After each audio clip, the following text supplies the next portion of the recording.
નમો લોહે સૌર્યંતાણમ નમો લોહે સૌર્યદાનમ નમો લોહે સૌર્યાયમ નમો લોહે સૌર્યાયમ નમો લોહે સૌત્રિકાળવતી સાવનમ ઓમકારમિંદુ સંયુક્ત નિત્યમ ધ્યાયંતિ યોગિન કામદમોક્ષદો ચે ઓંકારાય નમો નમઃ મંગલમ ભગવાનયો મંગલમ કુટુંબોને મંગલમ કુંકુંડાર્યો જૈન્દ્રમો સુમંગલમ નમઃ સમય સાધાય સ્વાનુભૂત્યા ચકાસ્તે ચિત્તવાય ભવાય સર્વરામ વિભાવ નિર્ધની દાતા.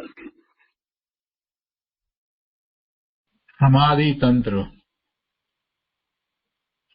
આચાર્ય ભગવાન પૂજ્યપાદ સ્વામી રચિત સમાધિ તંત્ર તથા શ્રી પ્રભાચંદ્રજી રચિત સમાધિ તંત્રની ટીકા એનો સ્વાધ્યાય ચાલે છે.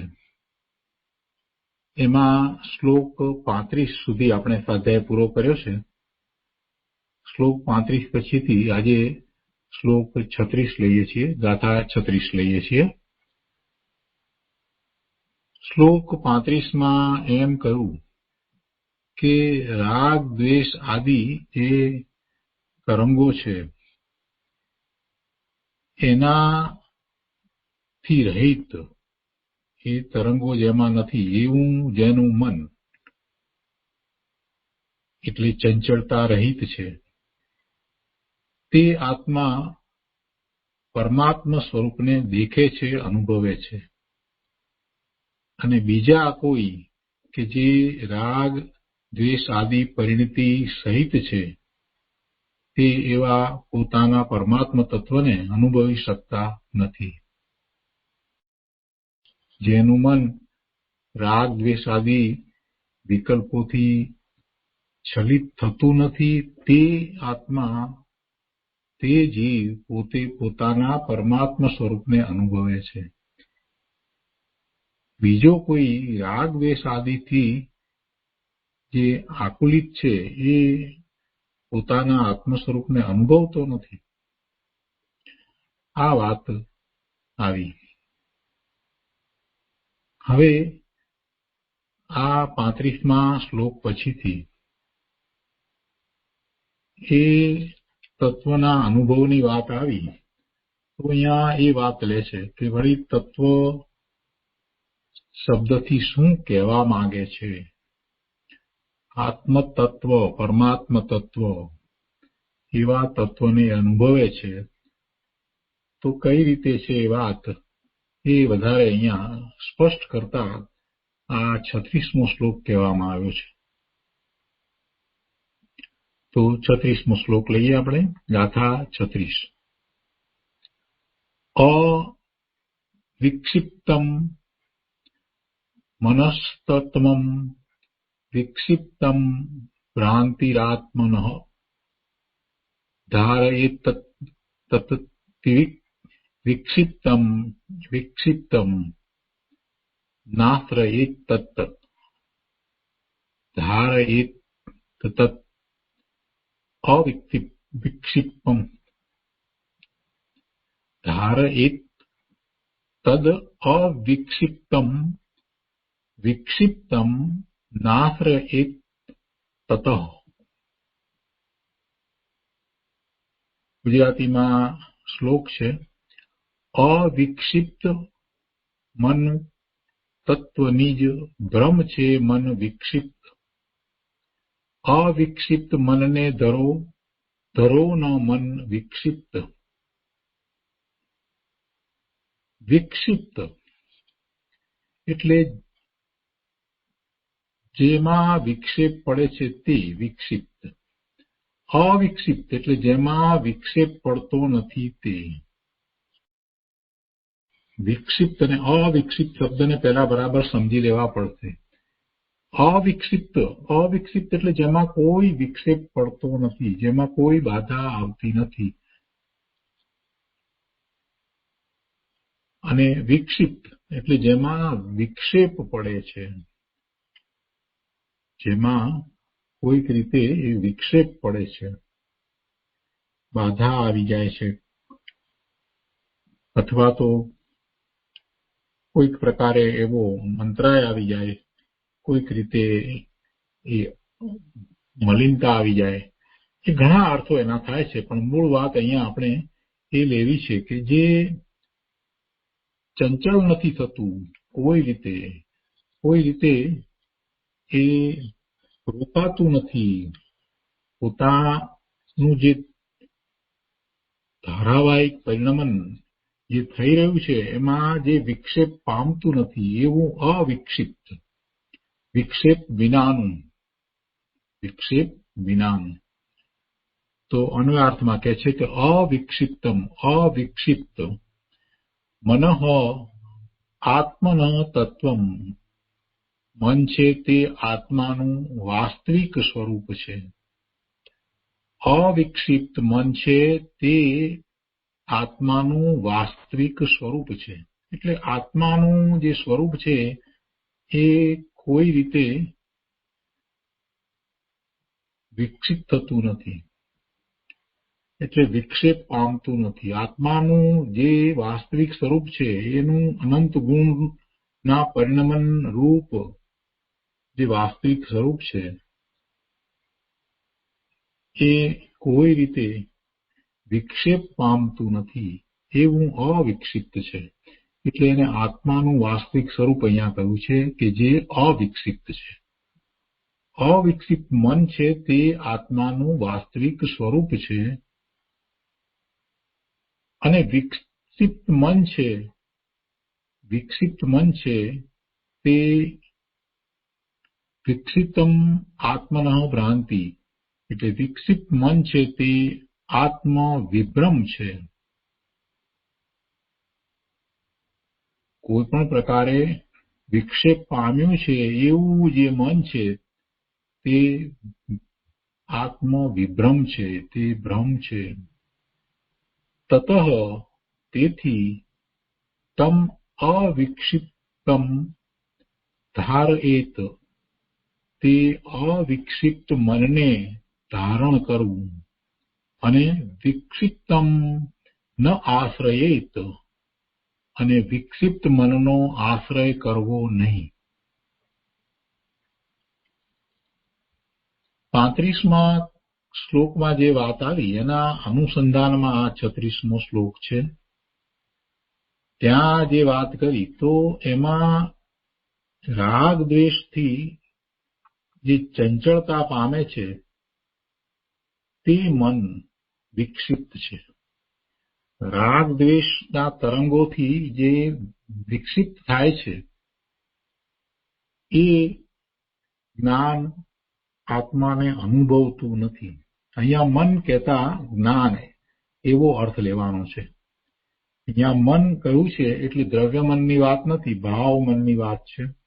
અને ભાવ મન કે જે ભાવ મન રાગ દ્વેષ દ્વારા વિક્ષેપ પામતું નથી, જે ભાવ મન એટલે કે જ્ઞાન રાગ દ્વેષ દ્વારા વિક્ષેપ પામતું નથી, ચંચળ થતું નથી, એટલે એક ધારું શુદ્ધ રહે છે તેવું એ જ્ઞાન એ વાસ્તવિક રીતે આત્માનું સ્વરૂપ છે. એ ખરેખર આત્માનું સ્વરૂપ છે. અવિક્ષિપ્ત મન છે તે ખરેખર આત્માનું સ્વરૂપ છે.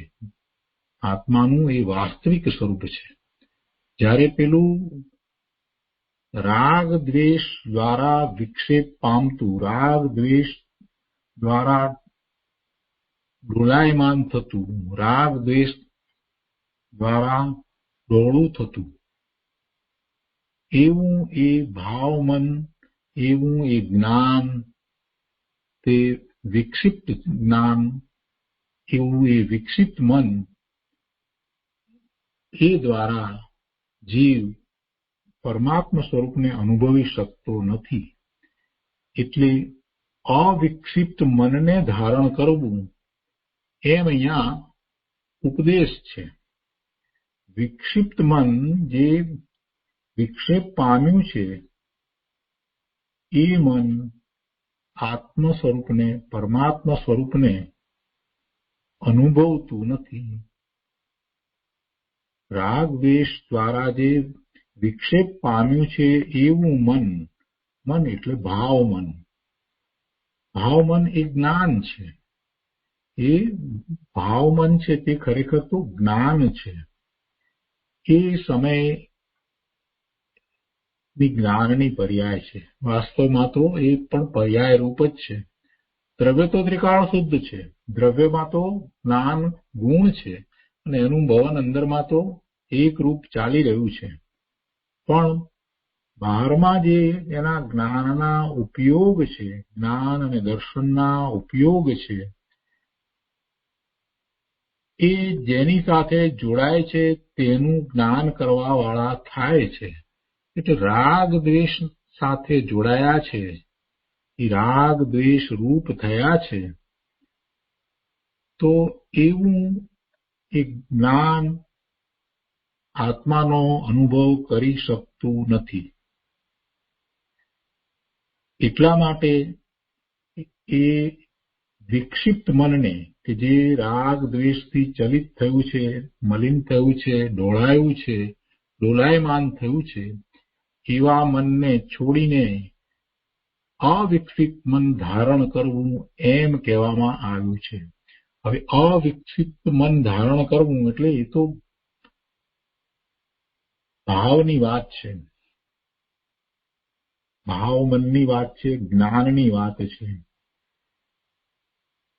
પૂર્વે જે વિક્ષિપ્ત મન હતું, જે રાગ દ્વેષ દ્વારા કલુષિત થતું મન હતું, એવું જે જ્ઞાન હતું એ પર્યાય તો ચાલી ગઈ. પણ ઉપદેશ એ ગ્રહણ કરવાનો છે કે હવે પોતે રાગ દ્વેષ દ્વારા વિચલિત ન થાય, રાગ દ્વેષ દ્વારા પોતે વિક્ષિપ્ત ન થાય, વિક્ષેપ ન પામે. એટલે રાગ દ્વેષમાં રહી જાય અને પોતે એનાથી જુદો ભિન્ન થઈને પોતાના સ્વરૂપનું લક્ષ્ય કરે તો એ અવિક્ષિપ્ત મન છે. એવું એ ભાવ મન એ આત્માનો અનુભવ કરવા વાળું છે. પણ એનાથી ઉલટું જો એ રાગ દ્વેષથી ચલિત થાય છે, રાગ દ્વેષ રૂપે છે, તો એ વિક્ષિપ્ત મન છે, એ આત્માનો અનુભવ કરી શકતું નથી. એટલે ઉપદેશ એમ આપ્યો કે અવિક્ષિપ્ત મનને ધારણ કરવું અને વિક્ષિપ્ત મનનો આશ્રય કરવો નહીં. ટીકામાં કહે છે કે અવિક્ષિપ્ત એટલે રાગ આદિથી અપરિણત, દેહ આદિ સાથે આત્માના અભેદ એક રૂપના અધ્યવસાય મિથ્યા અભિપ્રાયનો પરિહાર કરીને સ્વસ્વરૂપમાં જ નિશ્ચલ સ્થિર થઈ ગયેલું એવું મન તે આત્મતત્વ એટલે આત્માનું વાસ્તવિક સ્વરૂપ છે.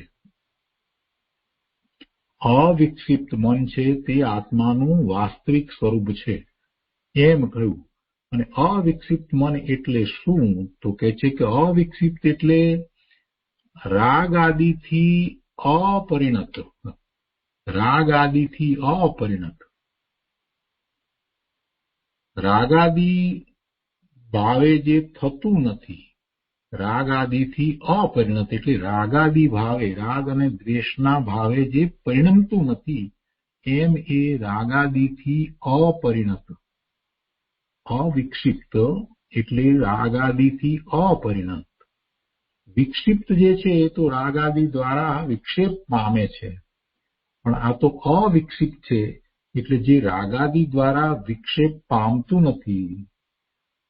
રાગાદિ દ્વારા જે વિક્ષેપ પામતું નથી, ક્ષોભ પામતું નથી, મલિનતા પામતું નથી, ડોળું થતું નથી, એવું અવિક્ષિપ્ત એટલે કે રાગાદિથી અપરિણત, રાગાદિ રૂપે જે પરિણમન થયું છે એની સાથે જે જોડાયેલું નથી, એનાથી ભિન્ન રહ્યું છે એટલે રાગાદિથી અપરિણત. દેહ આદિ સાથે આત્માના અભેદ એક રૂપના અધ્યવસાનનો પરિહાર કરીને,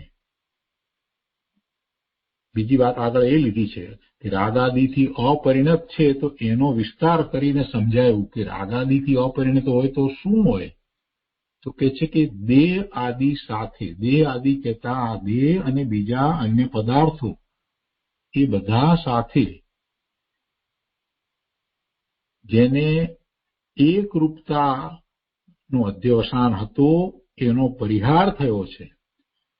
દેહ આદિ સાથે આત્માના એક રૂપના અધ્યવસાન એ મિથ્યા અધ્યવસાય છે, મિથ્યા અધ્યવસાન છે, એ મિથ્યા અભિપ્રાય છે. તો એનો પરિહાર કરીને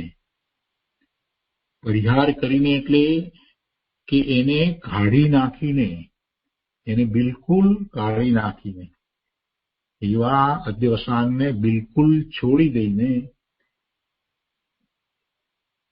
સ્વ સ્વરૂપમાં જ નિશ્ચલ સ્થિર થઈ ગયેલું એવું મન, તે અવિકસિત મન છે.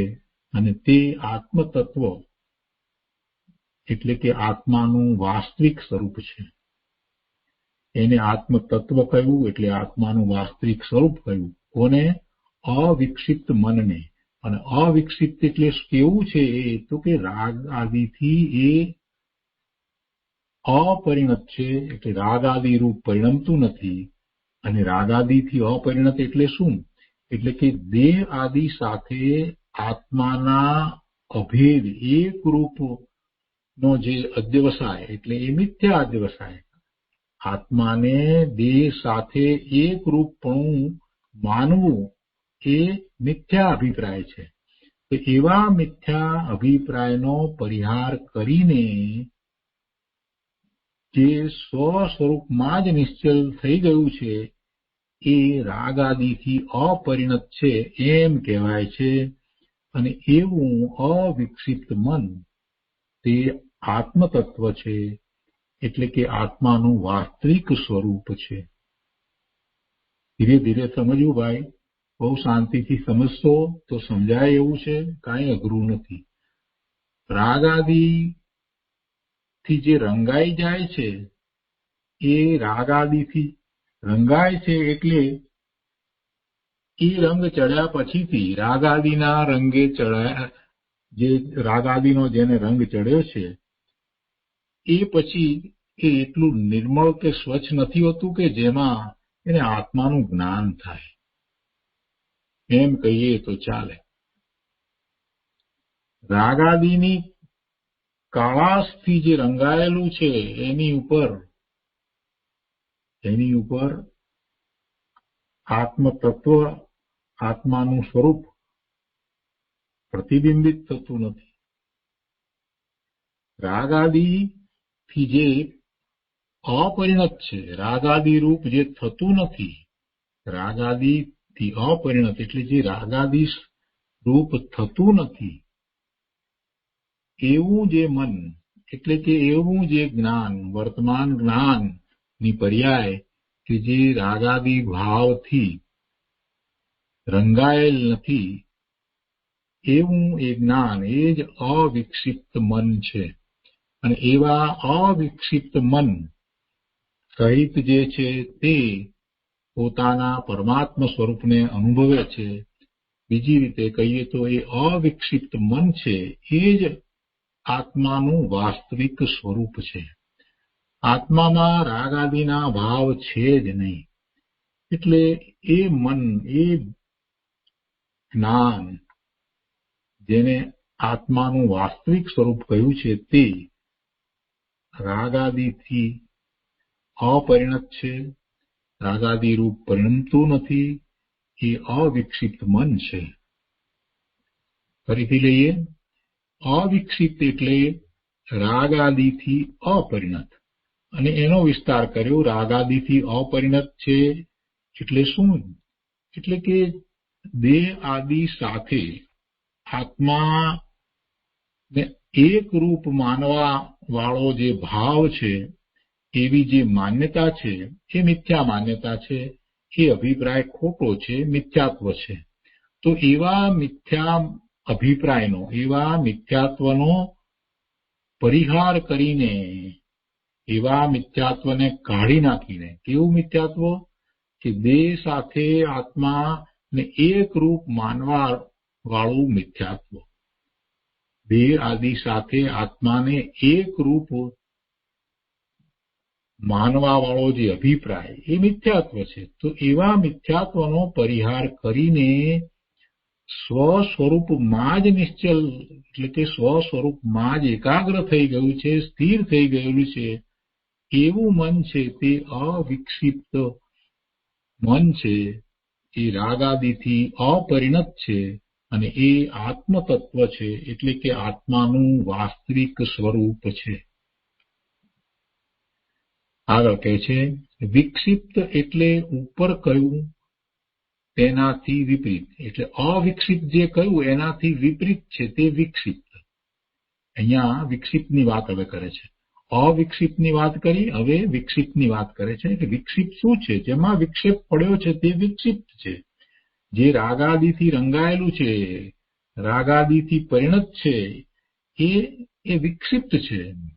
શું વિક્ષેપ પડ્યો? કે પોતાનું જે નિર્મળ ભવન, જ્ઞાનનું નિર્મળ ભવન, જ્ઞાનનું એવું નિર્મળ પરિણમી જવું કે જેની અંદર કોઈ રાગાદિ રૂપ મલિનતા છે જ નહીં, તો એમાં વિક્ષેપ પડ્યો. શેના દ્વારા વિક્ષેપ પડ્યો? રાગ દ્વારા, દ્વેષ દ્વારા, કસાય ભાવ દ્વારા, ક્રોધ, માન, માયા, લોભના ભાવ દ્વારા, 9 પ્રકારના 9 કસાયો, એવા ભાવ દ્વારા એમાં વિક્ષેપ પડ્યો. એટલે વિક્ષિપ્ત જ્ઞાન થયું, એને વિક્ષિપ્ત મન કહ્યું.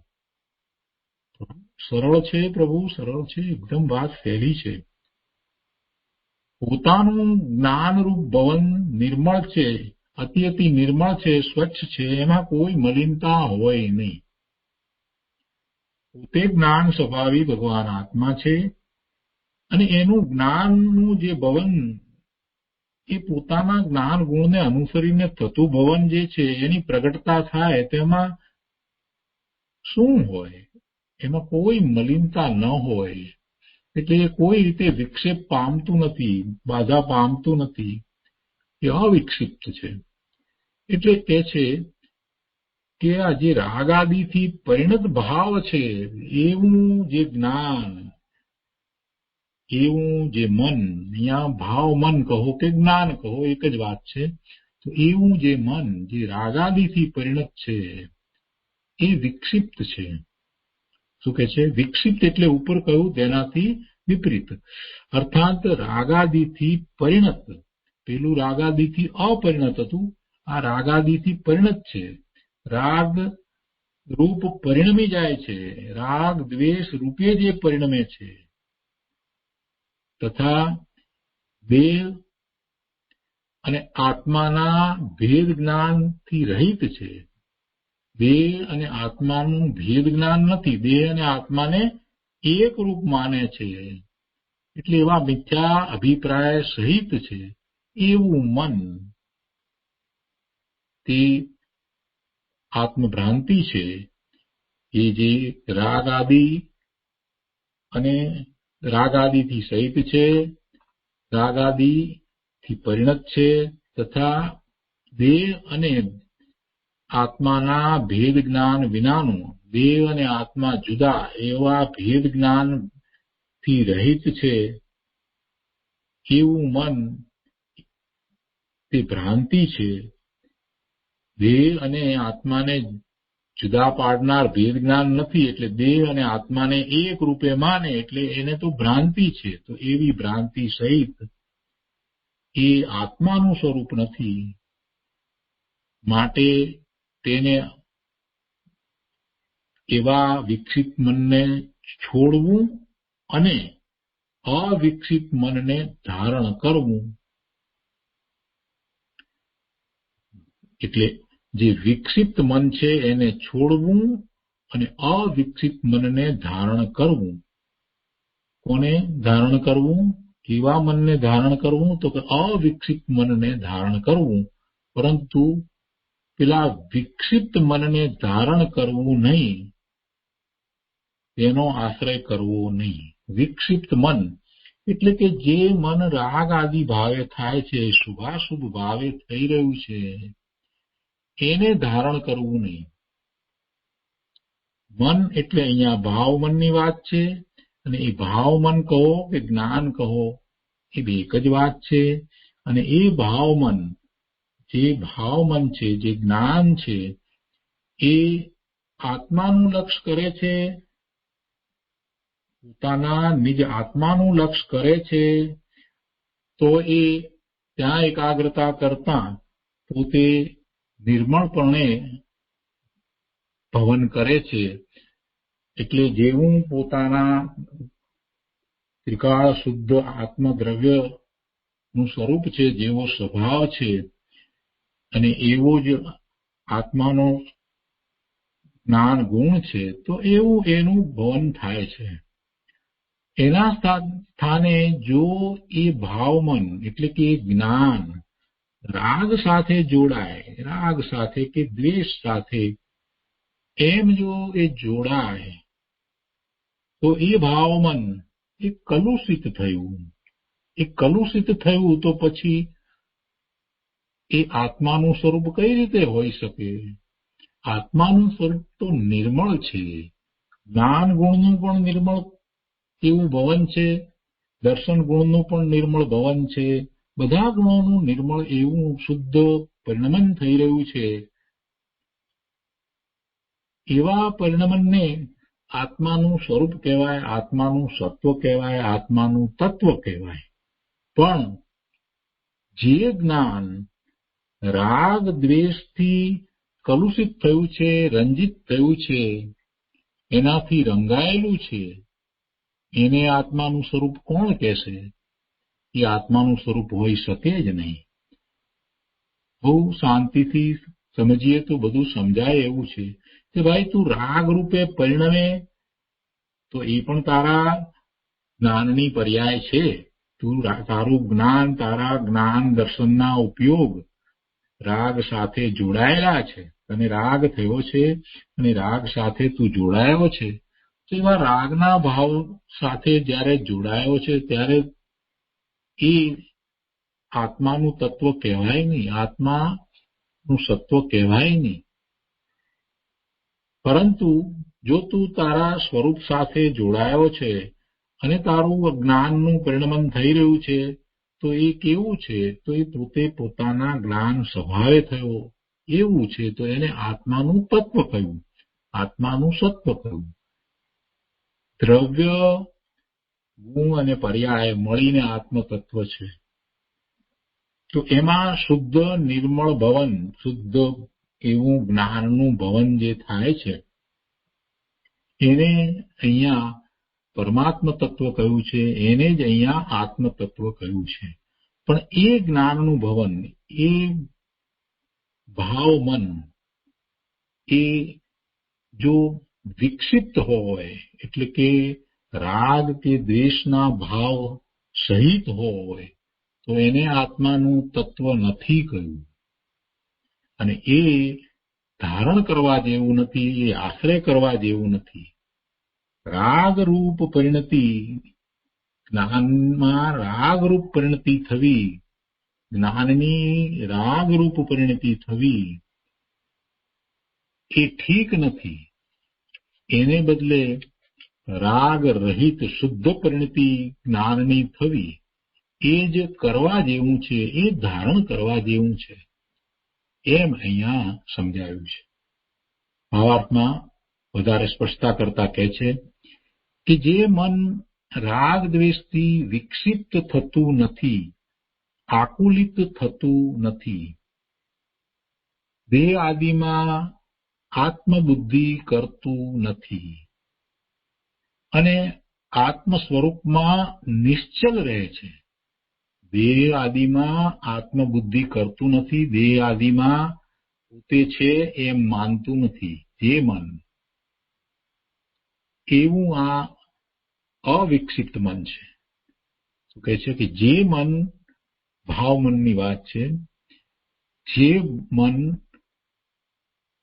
રાગ દ્વેષથી વિક્ષિપ્ત થતું નથી, આકુલિત થતું નથી, દેહ આદિમાં આત્મબુદ્ધિ કરતું નથી અને આત્મ સ્વરૂપમાં નિશ્ચલ રહે છે.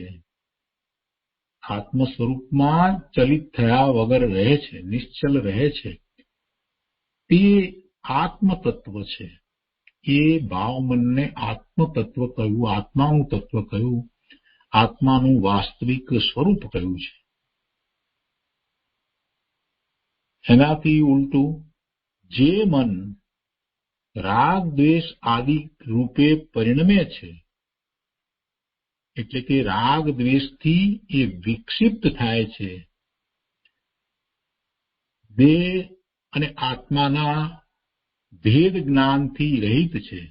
દેહ અને આત્મા જુદા છે તો એવા ભેદ જ્ઞાન વિનાનું છે અને આત્મ સ્વરૂપમાં સ્થિર થતું નથી. તે મન, તે ભાવ મન એ આત્મભ્રાંતિ છે. આત્માનું નિજ રૂપ નથી, આત્માનું સ્વરૂપ નથી, એ આત્માનું તત્વ નથી. માટે અવિકસિત મન આત્મતત્વ હોવાથી પ્રગટ કરવા યોગ્ય છે. કેમ પ્રગટ કરવા યોગ્ય છે? કેમ કે એ પર્યાય છે પ્રભુ, એ પર્યાય છે. આ ભાવ મન એ જે વખતે જે જ્ઞાન છે એની વાત કરી છે. અહીંયા ભાવ મન કહેતા એ જ્ઞાન છે. એ જ્ઞાન છે કે જે જ્ઞાન રાગ દ્વેષ દ્વારા એ વિક્ષિપ્ત થતું નથી, રાગ દ્વેષ દ્વારા એના નિર્મળ ભવનની અંદર વિક્ષેપ પડતો નથી, એવું અવિક્ષિપ્ત મન અથવા તો એવું ભાવ મન અથવા તો એવું એ જ્ઞાન એ આત્માનું જ સ્વરૂપ છે. એને પ્રગટ કરવા જેવું છે. કેમ કે પર્યાયમાં પ્રગટતા તો થાય છે ને, એ પર્યાયમાં પ્રગટતા થાય છે. એટલે પૂર્વે પોતાને જે જ્ઞાનના પરિણામ થઈ રહ્યા છે એ મલિન પરિણામ થઈ રહ્યા છે. કેમ કે એ રાગ દ્વેષ સાથે જોડાય છે અને એવા પરિણામને છોડીને હવે જ્યારે એ નિર્મળ પરિણામ કરે છે, જ્ઞાનના એના નિર્મળ પરિણામ થાય છે, તો એ આત્મતત્વ છે. કેમ કે જ્ઞાન ગુણ છે એ તો ત્રિકાળ શુદ્ધ છે, એનું પરિણમન, એનું ભવન પણ એવું જ હોય. જો એવું જ શુદ્ધ ભવન થાય છે, એવું જ શુદ્ધ પરિણમન થાય છે, તો એ પ્રગટ કરવા યોગ્ય છે. એવું શુદ્ધ પરિણમન અંદરમાં ચાલી રહ્યું છે તો બહારમાં એવું જ પ્રગટ કરવા જેવું છે. અનાદિથી એને આ કાર્ય કર્યું નથી કર્યું, પણ એથી કરીને એમ નથી કે એ ન કરી શકે. કેમ કે અંદરમાં તો ગુણ તો ત્રિકાળ શુદ્ધ જ છે. એટલે શુદ્ધ પરિણમન વર્તમાન પર્યાયમાં એ પ્રગટ કરે તો એ થઈ શકે એવું છે. પણ આ વિચારો અનાદિનો પરનું લક્ષ કરીને રાગ દ્વેષના ભાવે થાય છે. માટે એ પોતાના જ્ઞાનના એવા નિર્મળ પરિણામ બહારમાં પ્રગટ કરતો નથી. બહારમાં એ રાગ દ્વેષના ભાવે થાય છે. એટલે રાગ દ્વેષ દ્વારા એનું ભાવ મન જે છે તે વિક્ષિપ્ત થાય છે. એ છોડવા લાયક છે એમ અહીંયા તો કહે છે. કે માટે અવિકસિત મન આત્મતત્વ હોવાથી પ્રગટ કરવા યોગ્ય છે અને વિકસિત મન આત્મતત્વ નહીં હોવાથી એ છે ત્યાગવા યોગ્ય છે. તો આગળ કહે છે કે જ્યારે જ્ઞાન સ્વરૂપ ભાવ મન રાગાદી ભાવોથી છૂટી આત્માને શરીર આદિ બાહ્ય પદાર્થોથી ભિન્ન ચૈતન્યમય એક ટંકોત્કીર્ણ જ્ઞાયક સ્વભાવરૂપ અનુભવ કરવા લાગે છે તથા તેમાં તન્મય થઈ જાય છે, ત્યારે તે અવિક્ષિપ્ત અર્થાત નિર્વિકલ્પ ભાવ મનને આત્મતત્વ કહે છે. શું કહ્યું? જ્યારે જ્ઞાન સ્વરૂપ ભાવ મન ભાવ મન છે તે જ્ઞાન સ્વરૂપ છે, એ જ્ઞાન છે. જ્ઞાન સ્વરૂપ ભાવ મન રાગાદી વિભાવ ભાવોથી છૂટીને, જેમાં રાગાદી ભાવો નથી એવું જ્ઞાન સ્વરૂપ ભાવ મન, દ્રવ્ય મન અને ભાવ મનની વાત આપણે કરીએ છીએ ને, તો આ ભાવ મન છે એ જ્ઞાન સ્વરૂપ છે. જ્યારે એ જ્ઞાન સ્વરૂપ ભાવ મન રાગાદી વિભાવ ભાવોથી છૂટીને, એટલે રાગાદી વિભાવ ભાવો સાથે પહેલા રહ્યું હતું એ હવે રાગાદી વિભાવ ભાવોને છોડીને આત્માને શરીર આદિ બાહ્ય પદાર્થોથી જુદો, ભિન્ન, ચૈતન્યમય, નાયક સ્વભાવરૂપ અનુભવવા માંડે છે, એનો એવો અનુભવ કરવામાં લાગે છે, તથા તેમાં તન્મય થઈ જાય છે. એટલે કે એવા સ્વભાવમાં એ તન્મય થઈ જાય છે. કોણ તન્મય થઈ જાય છે? જ્ઞાન સ્વરૂપ ભાવ મન. એ ભાવ મન છે તે જ્ઞાન સ્વરૂપ છે. ભાવ મન કહીએ છીએ અહીંયા, એ જ્યારે આત્મા સાથે તન્મય થઈ જાય છે, પોતાનો જે સ્વભાવ છે એ સ્વભાવનો અનુભવ કરવા લાગે છે, એ રૂપ થઈને, તે મય થઈને એનો અનુભવ કરવા લાગે છે, ત્યારે તે અવિક્ષિપ્ત અર્થાત નિર્વિકલ્પ ભાવ મનને આત્મતત્વ કહે છે. પરંતુ જ્યારે તેમાં વિકલ્પો ઉઠવા લાગે છે, રાગ દ્વેષના નિમિત્તે જ્યારે એમાં વિકલ્પો ઉઠે છે, શુભાશુભ ભાવે થાય છે, એ કસાયના ભાવે થાય છે. શું? એ ભાવમન. એ જ ભાવમન જ્યારે એમાં વિકલ્પો ઉઠવા લાગે છે, એટલે કે એ રાગ દ્વેષથી વિક્ષિપ્ત થાય છે, રાગ દ્વેષથી એ મલિન થાય છે, અર્થાત સ્વવિકલ્પ મન, જેમાં વિકલ્પો ઉઠવા લાગ્યા એટલે એ સ્વવિકલ્પ થયું. રાગ દ્વેષને કારણે ભલે ને શુભ ભાવ હોય, શુભ રાગ હોય, તો પણ એ વિકલ્પ જ છે ને. તો એવા સ્વવિકલ્પ મનને, એવા સ્વવિકલ્પ ભાવ મનને આત્માનું તત્વ કહેતા નથી. એ આત્માનું તત્વ નથી. સ્વવિકલ્પ ભાવ મન એટલે જે શુભ કે અશુભ ભાવ સહિત છે, શુભ અને અશુભ ભાવ જેવા ભાવ થાય છે, એવા ભાવ પ્રમાણે એને એવા આશ્રવ અને બંધ પણ થાય છે. એટલે એને આત્માનું તત્વ કહેતા નથી, તે આશ્રવ છે. માટે આત્માર્થીએ સ્વસન્મુખ થઈને નિર્વિકલ્પ મનને જ, અવિકસિત મનને જ ધારણ કરવું જોઈએ. તેનાથી જ આત્મલાભ છે.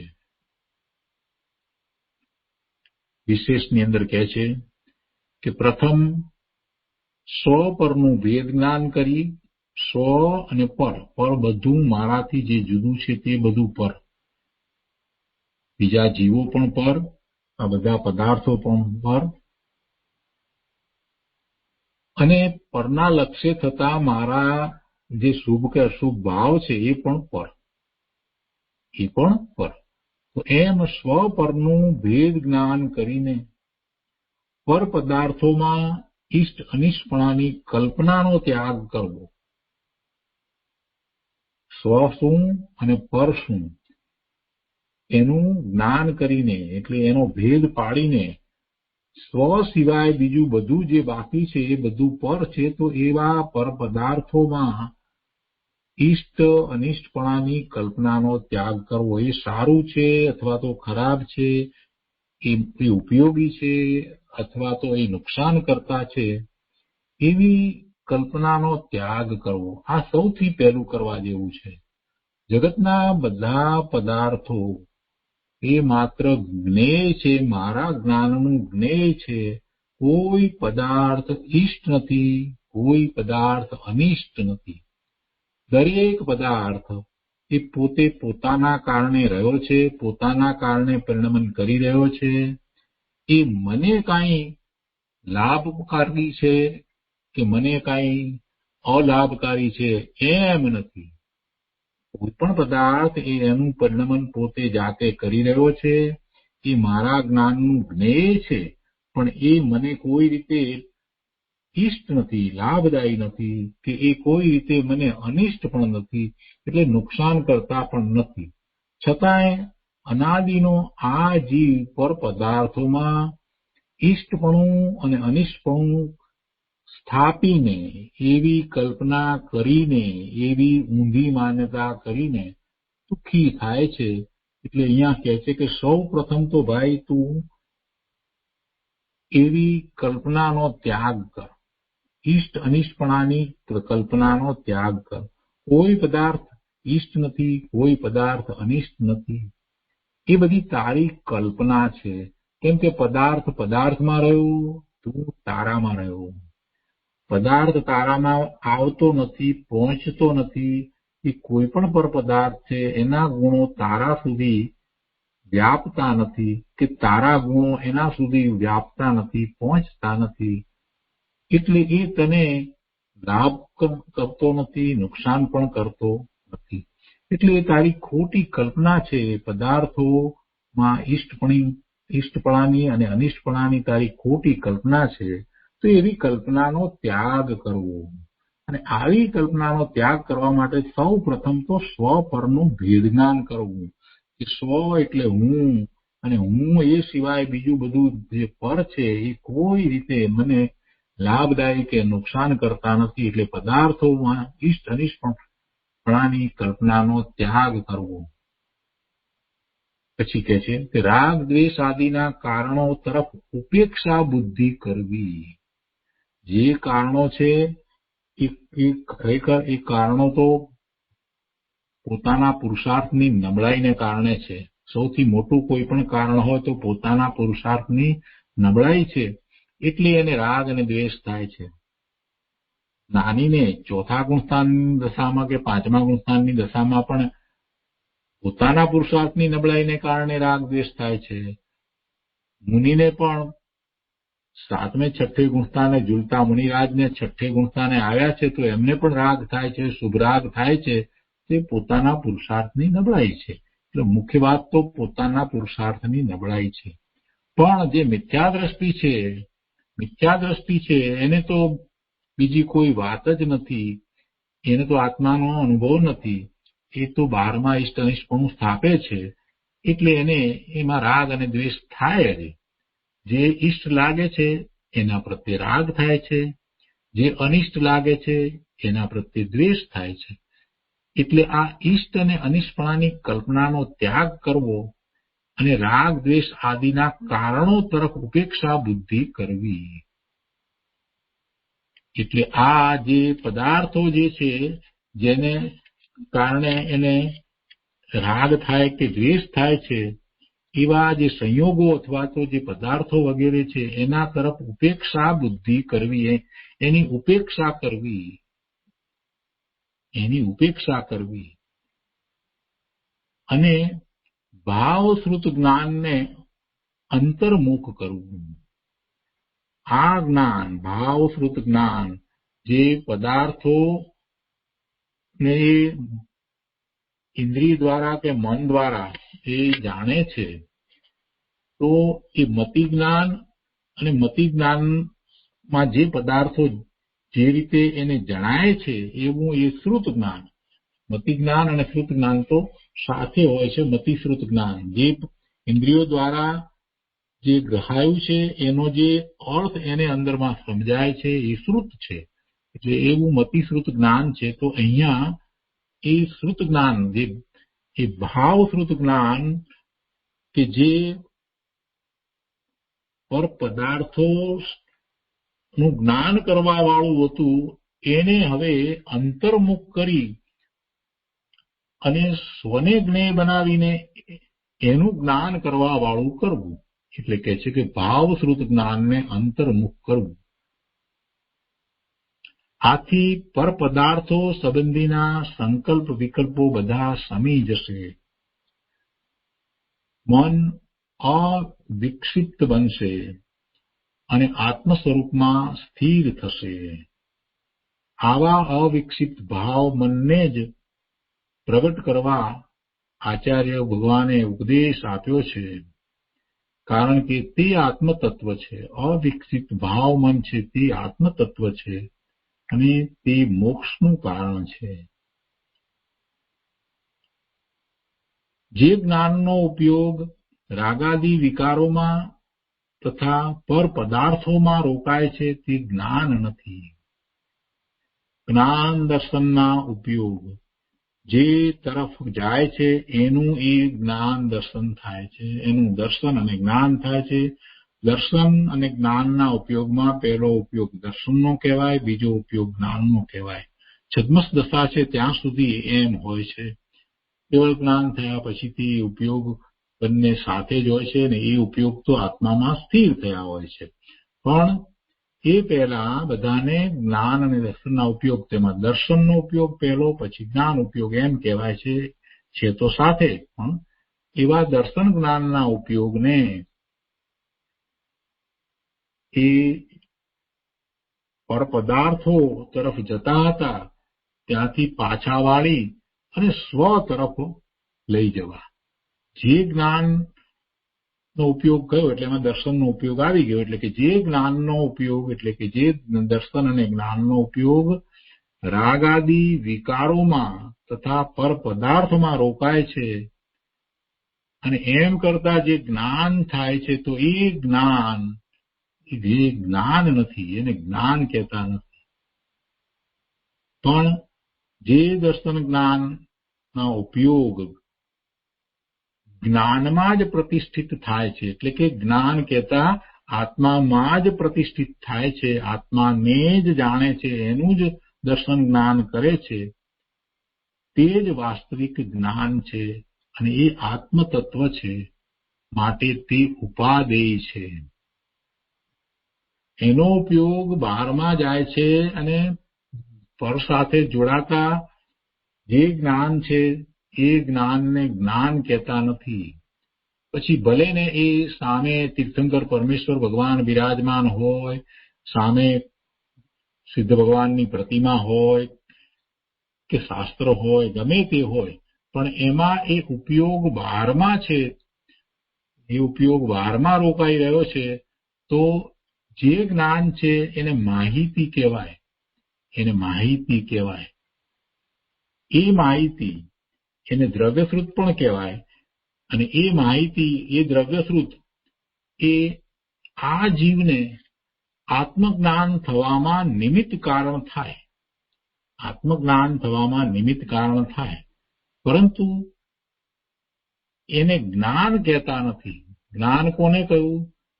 જ્ઞાન એને કહ્યું કે જે ઉપયોગ આત્મા તરફ વળ્યો છે, આત્મામાં પ્રતિષ્ઠિત થાય છે, આત્મામાં રોકાય છે અને જે જ્ઞાન થાય છે એને વાસ્તવિક જ્ઞાન કહ્યું અથવા તો એને સમ્યક જ્ઞાન કહ્યું.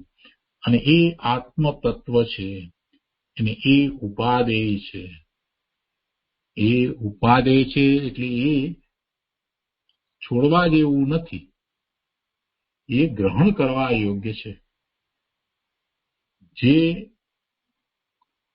ઉપયોગ પરમાં જ અટકેલો રહેવાથી આત્મસન્મુખ વળતો નથી, જે ઉપયોગ જ્ઞાન દર્શનના ઉપયોગની વાત છે, એ ઉપયોગ પરમાં જ અટકેલો રહેવાથી, પર કહેતા ગમે તે હોય, પર કહેતા પોતાના સ્વ સિવાય બીજું બધું પર છે, તો એ પરમાં જ જે ઉપયોગ અટકેલો રહે છે, તો એ અટકેલો રહેવાથી એ આત્મસન્મુખ થતો નથી, આત્મા તરફ વળતો નથી અને તે પરના વલણવાળું તત્વ છે, આત્માના વલણવાળું તત્વ નથી.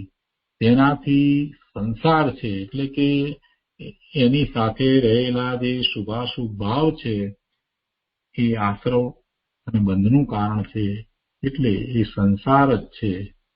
એટલે તે હે છે એ છોડવા લાયક છે, રહવા લાયક નથી.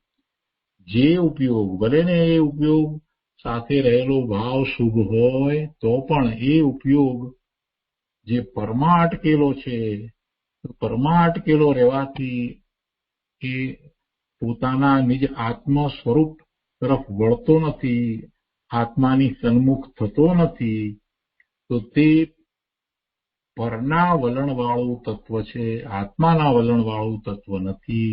તેથી સંસાર છે, માટે તે હે છે. તો આ રીતે અહીંયા 36મી ગાથા આચાર્ય ભગવાને કહી છે અને એનો આ બધો વિસ્તાર કર્યો. હવે પૂજ્ય ગુરુદેવ કાનજી સ્વામીએ જે વિસ્તાર કર્યો છે તે અદ્ભુત વિસ્તાર છે, તે આપણે લઈએ છીએ. બહુ સરસ વાત એમાં કહી છે. મૂળ વાત જ્યાં સુધી થોડીક પણ પકડાઈ ન હોય ત્યાં સુધી ગુરુદેવની વાતમાં જે ભાવ ભરેલા છે ને એ પકડાશે નહીં. એટલા માટે આપણે આટલો બધો વિસ્તાર કર્યો. વિક્ષિપ્ત અને અવિક્ષિપ્ત મનની વાત પણ એટલા માટે જ આપણે એ રીતે લીધી. તો હવે આત્મભાવનામાં પાના નંબર 154 ઉપર ચિત્તને ચૈતન્યમાં સ્થિર કર. શું કહે છે?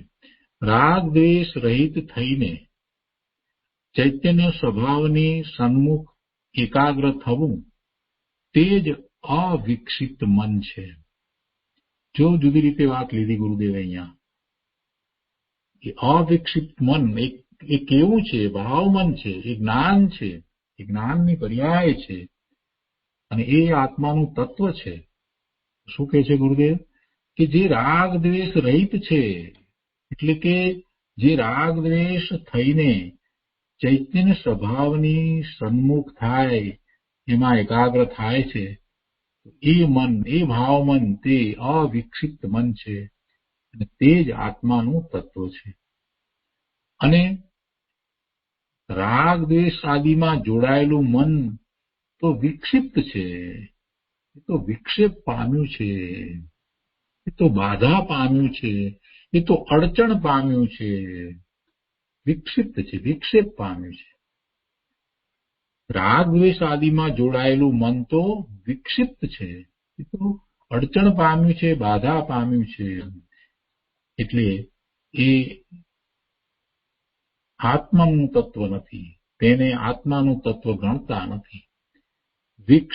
વિક્ષિપ્ત મન તો આશ્રવ બંધ છે, વિક્ષિપ્ત મન તો આશ્રવ બંધ છે અને અવિક્ષિપ્ત મન તે સંવર નિર્જરા છે. કેમ કે જે અવિક્ષિપ્ત મન છે તે રાગ દ્વેષ અને સર્વ વિકલ્પોથી રહિત છે. એમાં તો એ આત્મામાં એકાગ્રતા થઈ છે, એટલે હવે કોઈ આશ્રવ થતા નથી, બંધ પડતા નથી અને સંવર અને નિર્જરાની દશા છે. સંવર થાય છે એટલે નિર્જરા છે, નવા બંધ પડતા નથી. પૂર્વના બંધ જે છે, કર્મના બંધ એ ખરી જાય છે એટલે નિર્જરા થાય છે, એ સાચી નિર્જરા છે. જ્યારે પેલું વિક્ષિપ્ત મન છે, એ વિક્ષિપ્ત મન તો રાગ દ્વેષ સાથે જોડાયેલું છે, એટલે એમાં તો એને આશ્રવ થાય છે અને કર્મના બંધ પડે છે. તેથી વિક્ષિપ્ત મન છોડીને ચૈતન્ય સ્વરૂપમાં વળીને અવિક્ષિપ્ત મન ધારણ કરવાનું આચાર્ય દેવ કહે છે. બહુ સરસ વાત કરી છે. હવે ગુરુદેવ આ 36મી ગાથાનો વિસ્તાર કરે છે, એમાંથી થોડો ભાગ આજે લઈશું અને પછી ફરીથી આ વાતને આપણે આવતા સ્વાધ્યાયમાં પણ લઈશું. આજે આપણે ઉતાવળ કરી અને કોઈ વાતને જલ્દીથી પતાવવા માંગતા નથી. આ બહુ મહત્વની ગાથા છે. 36મી ગાથાને ખૂબ સારી રીતે સમજવાની છે, એટલે બીજી વખત પણ આપણે આ બધું જ લઈશું. તો 36મી ગાથાનો વિસ્તાર કરતા ગુરુદેવ કહે છે કે અવિક્ષિપ્ત મન એટલે કે રાગ દ્વેષ રહિત અંતરમાં ઠરેલું જ્ઞાન. અવિક્ષિપ્ત મન એટલે કે રાગ દ્વેષ રહિત અંતરમાં ઠરેલું જ્ઞાન, તે જ આત્માનું તત્વ છે. એ આત્માનું તત્વ છે અને રાગ આદિ રૂપે પરિણત વિક્ષિપ્ત મન તે તો આત્માનો વિભ્રમ છે, તે આત્માનું વાસ્તવિક સ્વરૂપ નથી. માટે હે ભવ્ય, તું તે અવિક્ષિપ્ત મનને ધારણ કર અને રાગ દ્વેષમાં વર્તતા વિક્ષિપ્ત મનને ધારણ ન કર. આ તો જાણે કે ગાથાનો અર્થ ગુરુદેવે કર્યો, બહુ સરસ રીતે સુંદર અર્થ કર્યો. આપણે આ વાત તો સમજ્યા છીએ. હવે કે છે અવિક્ષિપ્ત મન એટલે નિર્વિકલ્પ સ્થિરતા. અવિક્ષિપ્ત મન એટલે રાગ દ્વેષ રહિત અંતરમાં ઠરેલું જ્ઞાન. અવિક્ષિપ્ત મન એટલે કે નિર્વિકલ્પ સ્થિરતા, વિકલ્પો વિના. કેમ કે એ રાગ દ્વેષ રહિત છે અને અંતરમાં ઠરેલું છે, સ્વસન્મુખ થયેલું છે, આત્માની સન્મુખ થયેલું છે. અવિક્ષિપ્ત મન એને જ્ઞાન કહ્યું, અંતરમાં ઠરેલું જ્ઞાન, જેમાં હવે કોઈ રાગ દ્વેષના વિકલ્પો ઉઠતા જ નથી, એવું જે જ્ઞાન. તો કે છે અવિક્ષિપ્ત મન એટલે નિર્વિકલ્પ સ્થિરતા. તે આત્મતત્વ છે. અંતરમાં ઠરેલી નિર્મળ પર્યાયને જ અભેદપણે આત્મા કહી દીધો. શાંતિથી સમજવું. પ્રભુ શું કહે છે કે જે વર્તમાન જ્ઞાનની પર્યાય આત્માના આશ્રય થઈ છે, આત્મામાં એકાગ્રતા કરીને જે જ્ઞાનની પર્યાય થઈ છે, એ પર્યાય આત્મા સાથે અભેદપણું અનુભવે છે. પોતે ભગવાન આત્મા, અનંત ગુણનો પિંડ, એને જાણનારી વર્તમાન જ્ઞાનની પર્યાય એ જ ભાવ મન છે, એ જ અવિક્ષિપ્ત મન છે. તો એ પર્યાય છે, છતાંય એને અહીંયા આત્મા સાથે એ અભેદ થઈ છે, એટલે એને આત્મ તત્વ કહી દીધું, અથવા તો એને આત્મા કહી દીધું, એને આત્માનું તત્વ કહી દીધું.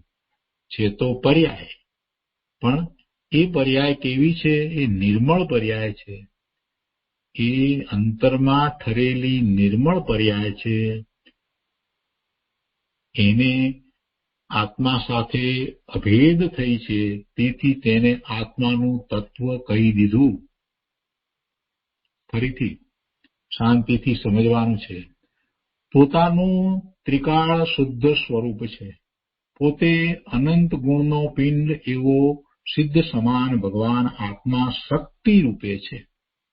એ શક્તિ રૂપે છે, તો એ શક્તિઓ કાંઈ કુટસ્થ નથી, એ કાંઈ આમ નામ પડી રહી છે એમ નથી. શક્તિઓનું પરિણમન અંદરમાં ચાલુ જ છે, શક્તિઓનું ભવન અંદરમાં ચાલુ જ છે. એ શક્તિઓ કહો કે ગુણ કહો, એ ગુણોનું ભવન પરિણમન અંદરમાં ચાલુ જ છે. એ અંતરમાં જે ચાલુ છે તે અનાદિનું ચાલુ છે, એમ ને એમ એ અંદરમાં ભવન થઈ જ રહ્યું છે. એવું આ આત્માનું સ્વરૂપ છે. અને એવું અંદરમાં જે પરિણમન થઈ રહ્યું છે, એના તરફ આ જીવનું ક્યારેય લક્ષ ગયું જ નથી. આ જીવે એને સ્વીકાર્યું જ નથી કે પોતે શુદ્ધ છે, અનંત ગુણનો પિંડ છે, અને અનંત ગુણનું એક રૂપ પરિણમન અંદરમાં ચાલી રહ્યું છે. એનું એને ક્યારેય લક્ષ કર્યું જ નથી, એની એને ખબર જ નથી. પણ એ બીજે બહારમાં બધે ખબર રાખે છે, એટલે કે બધાનું જ્ઞાન કરે છે, પરનું જ્ઞાન કરે છે. અને એ પરનું લક્ષ કરીને જે જ્ઞાન થઈ રહ્યું છે, એ દરેક સમયે જુદી જુદી વસ્તુનું જ્ઞાન કરવા વાળી એની દરેક સમયની જ્ઞાનની પર્યાય છે. દરેક સમયની એ જ્ઞાનની પર્યાય છે. છે તો જ્ઞાનની જ પર્યાય, પોતાના જ્ઞાનનું જ પરિણમન છે, જ્ઞાન પરિણમી રહ્યું છે. પણ એ જ્ઞાનની પર્યાયમાં એ પરનું લક્ષ કરીને પરને જાણવા વાળો થાય છે. એને બદલે જ્યારે એ સ્વરૂપ તરફ વળે છે અને પોતાને જાણવા વાળો થાય છે, પોતાનું જ જ્ઞાન કરે છે, તો હવે એને કોઈ રાગ દ્વેષ કે કોઈ વિકલ્પ થતા નથી.